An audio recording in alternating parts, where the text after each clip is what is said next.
Tranquil Tales.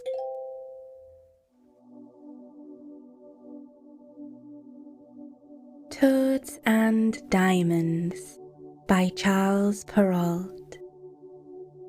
There was once upon a time a widow who had 2 daughters.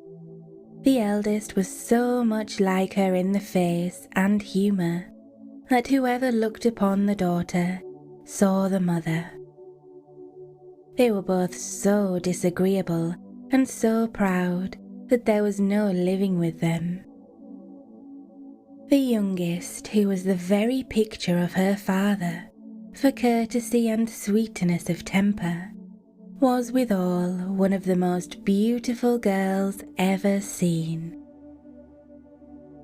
As people naturally love their own likeness, this mother even doted on her eldest daughter, and at the same time had a horrible aversion for the youngest.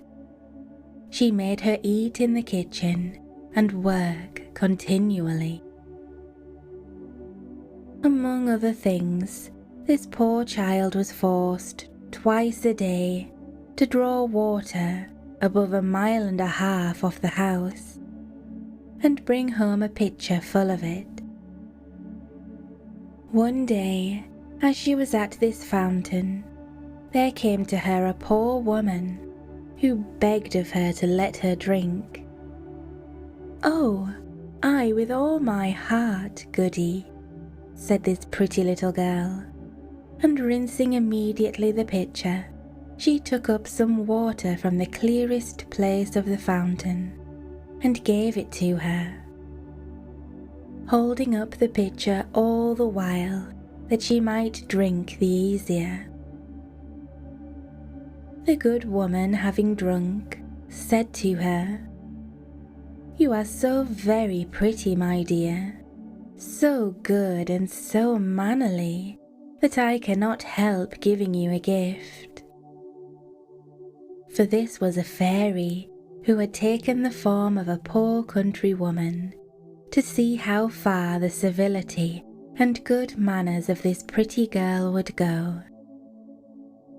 "I will give you, for a gift," continued the fairy, "that at every word you speak, there shall come out of your mouth either a flower or a jewel."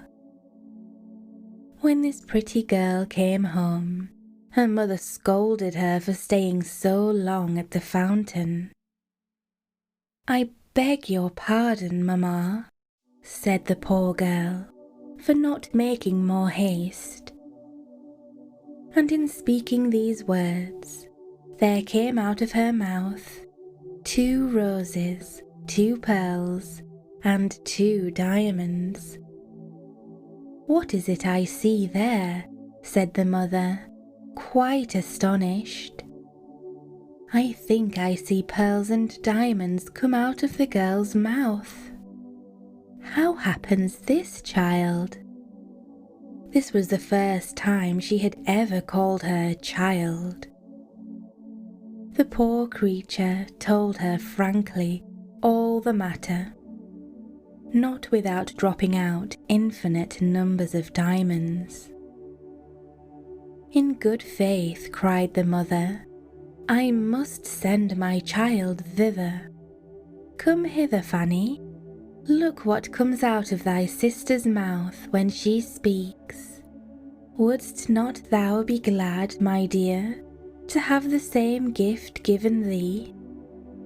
Thou hast nothing else to do but go and draw water out of the fountain, and when a certain poor woman asks you to let her drink, to give it to her very civilly. It would be a very fine sight indeed," said this ill-bred minx, "to see me go draw water." "You shall go, hussy," said the mother, "and this minute." So away she went, but grumbling all the way, taking with her the best silver tankard in the house.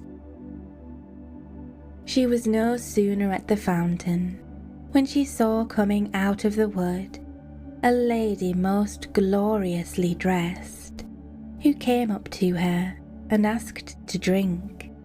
This was, you must know, the very fairy who appeared to her sister, but now had taken the air and dress of a princess, to see how far this girl's rudeness would go. "Am I come hither," said the proud saucy one, "to serve you with water, pray? I suppose the silver tankard was brought purely for your ladyship, was it? However, you may drink out of it if you have a fancy." "You are not over and above mannerly," answered the fairy, without putting herself in a passion. "Well, then, since you have so little breeding, and are so disobliging, I give for you a gift, that at every word you speak, there shall come out of your mouth a snake or a toad." As soon as her mother saw her coming, she cried out, "Well, daughter?" "Well, mother," answered the pert hussy, throwing out of her mouth 2 vipers and 2 toads. "Oh, mercy!" cried the mother. "What is it I see? Oh, it is that wretch, her sister, who has occasioned all this. But she shall pay for it." And immediately she ran to beat her. The poor child fled away from her and went to hide herself in the forest, not far from thence. The king's son, then on his return from hunting, met her, and seeing her so very pretty, asked her what she did there alone, and why she cried. "Alas, sir, my mamma has turned me out of doors." The king's son, who saw 5 or 6 pearls and as many diamonds come out of her mouth, desired her to tell him how that happened.